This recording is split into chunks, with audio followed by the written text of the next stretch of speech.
নমস্কাৰ বন্ধু বান্ধৱীসকল আমাৰ পাকঘৰলৈ আপোনালোকক স্বাগতম।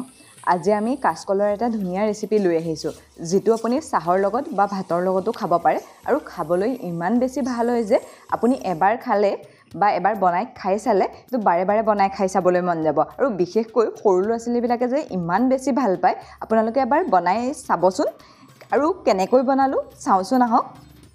তাৰ কাৰণে এয়া দুটা কাচকল বাকলি গুচাই লৈছোঁ। এনেকৈ সৰুকৈ কাটি ল'ব আৰু লগত এটা আলু লৈ লৈছোঁ। এই কাচকলখিনি যিমান বেছি পাতলাকৈ কটা হ'ব সিমানেই সি খাবলৈ বেছি মচমচীয়া হ'ব। মানে ইমানটো ধৰণে কাটিব আপোনালোকে যাতে একদম বহুত বেছি পাতলা, আপোনালোকে যিমান পাতলা কৰিব পাৰে খালি অলপ গোটা গোটা টাইপত কৰিব। সৰু সৰু খিচখিচিয়া কৰি কাটি নিদিব, এনেকৈ ভিডিঅ'ত দেখুৱাৰ দৰে আপোনালোকে মোটা মোটাকৈ আৰু যিমান বেছি পাৰে সিমান পাতলাকৈ কামটো কৰিবলৈ চাব। এয়া চাওক হৈ গ'ল আৰু সেই একে ডিজাইনতে মানে বা একে ধৰণে আলুখিনিও আমি এনেকৈ কাটি লৈছোঁ। তেতিয়া দেখিবলৈ ধুনীয়া লাগিব, সেইকাৰণে আলুখিনিও তেনেকৈ কটা হৈছে। এতিয়া এয়া অলপ বেচন লৈ লৈছোঁ।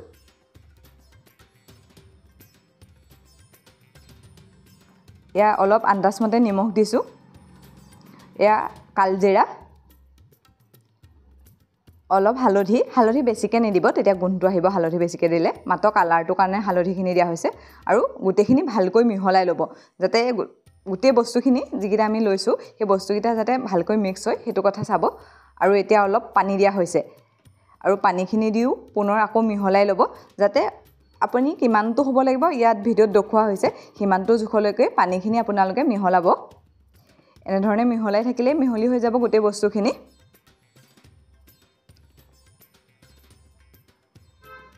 ইমানখিনি জোখত কৰি হ'ল আৰু এতিয়া আমি যিখিনি কাটি থোৱা কাচকল আছিলে সেই কাচকলখিনি ইয়াত দি দিছোঁ। পুনৰ কাচকলখিনিৰ লগত এই বেচনখিনি মিলাই দিছোঁ যাতে গোটেই কাচকলখিনিত বেচনখিনি লাগি যায় সেইটো চাব।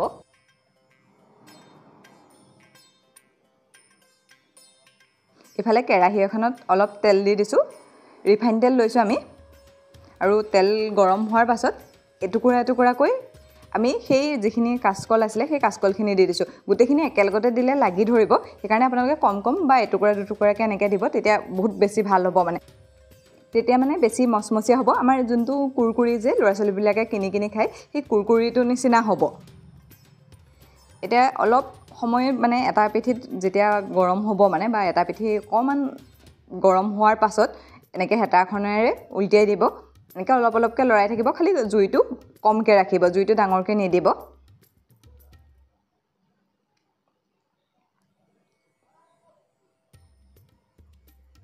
এনেকৈ গল্ডেন ব্ৰাউন হোৱালৈকে ভাজি থাকিলেই হৈ গ'ল। আমি ইয়াত বেলেগ একো বিশেষ নালাগেও আৰু ই স্বাস্থ্যৰ কাৰণেও ভাল। আমাৰ ধৰক দোকানৰ পৰা কিবা এটা কিনি আনি খোৱাতকৈ এনেকৈ যেতিয়া আমি খাওঁ আমাৰ স্বাস্থ্যৰ কাৰণেও কোনো অপকাৰ নহয় আৰু কাচকলটো আমাৰ কাৰণে বহুত ভালো।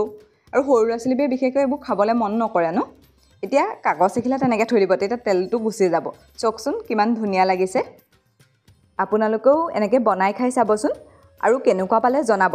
যদি ভিডিঅ'টো ভাল পালে তেতিয়াহ'লে এটা কমেণ্ট কৰি দিব আৰু আমাৰ চেনেলটো ছাবস্ক্ৰাইব কৰি ল'ব। Thank U.